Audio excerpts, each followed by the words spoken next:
Nu er der godt nyt for de barnløse par, der ønsker sig et barn. Et dansk forskerteam fra Aarhus har nemlig udviklet en form for rugekasse, et apparat, der skal gøre chancen for at blive gravid ved kunstig befrugtning større.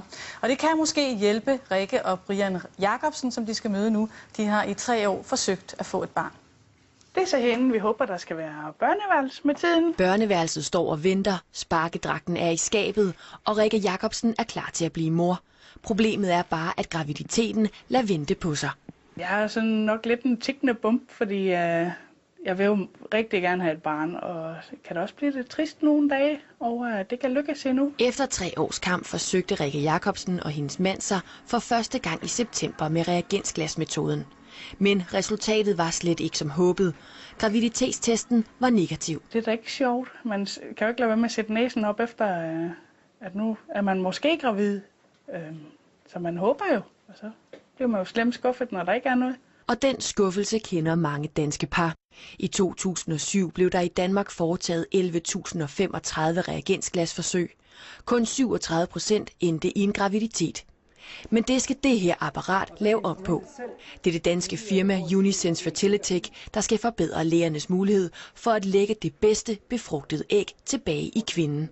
Det har vist sig, at man tit og ofte faktisk ikke vælger de rigtige. Og det vil sige, at man er meget interesseret i at blive bedre til at vælge et befrugtet æg, som faktisk har mulighed for at udvikle sig til et barn. Apparatet, der officielt hedder Embryoscope, overvåger æggene og filmer, når cellerne deler sig, som på billederne her. Samtidig bliver æggenes iltforbrug målt, og det er alt sammen nyt. Det her er banebrydende på verdensplan. Det vi mangler, det er at vise gennem kliniske forsøg præcis, hvad er mulighederne i den her teknologi. Vi har en masse dyreforsøg, vi har en række videnskabelige studier, der viser nogle sammenhænge, men vi mangler at vise det i antal levende fødte, glade babyer, hvad det her rent faktisk kan producere. Ja, for apparatet er stadig kun på forsøgsstadiet.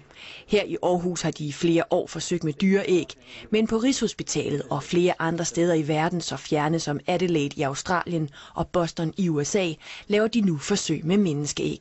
Så kan vi lægge alle brikkerne sammen til sidst og kigge på dels, hvordan så ægget ud, det er det, vi gør i øjeblikket, men også, hvordan var kromosomerne, var det et normalt æg i forhold til antallet af kromosomer, og sammenligne det med, hvordan var iltforbruget i det enkelte befrugtede æg, og prøve at derigennem at se, om vi kan stykke et mere fuldstændigt billede sammen af, hvad der er et sundt og godt befrugtet æg, og hvilket vi skal vælge for at lægge tilbage i kvinden. Og alt, der kan forbedre chancen for at få det helt rigtige befrugtede æg sat op, er godt nyt her i Hårby på Fyn. Det synes jeg lyder rigtig dejligt.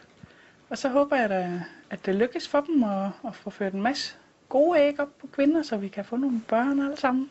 Rikke og Brian Jacobsen skal ud i et nyt reagensglasforsøg i det nye år.